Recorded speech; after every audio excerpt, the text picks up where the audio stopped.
From Citadel Catholic Media and FixTheFamily.com, what are you doing for your marriage? In the earthy 30-minute presentation, your host, Raylan Alleman, discusses real-life issues in marriage.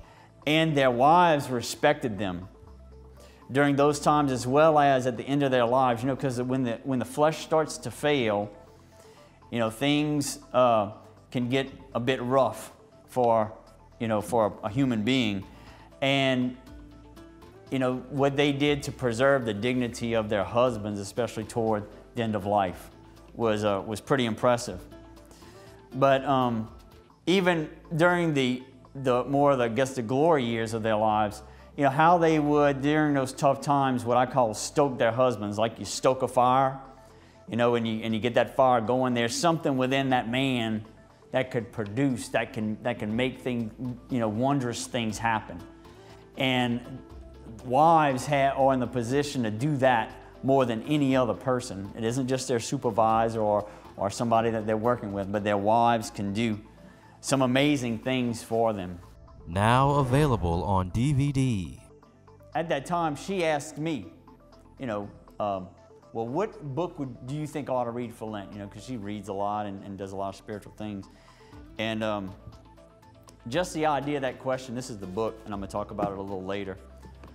But the point of her asking me that question meant that she had some respect for me as a spiritual person, as the spiritual leader of our home, which I'm supposed to be.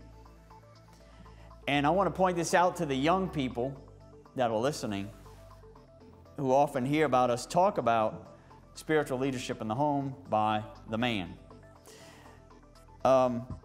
Understand that just by walking down the aisle to the altar and saying the vows doesn't mean you automatically become a spiritual leader, just because you verbalize those vows. Now, granted, you do receive the grace of the sacrament at that time, but we need to participate with that grace, because you could probably think of a fair number of men who have taken those vows and probably are still in a state of grace, but are not the spiritual leaders of their family.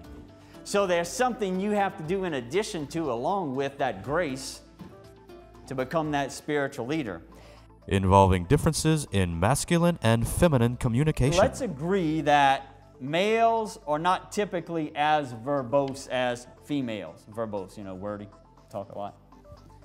Ladies use a lot of words. But the females would like the males to speak, but then the females object to what he says. And common challenges facing husbands and wives in marriage. Females don't want to know what he's thinking. She wants to hear her thoughts on his lips. I said, whoa, that's good. On new release, August 2014. Available now by clicking the link in the description. Get yours today, and may God bless you.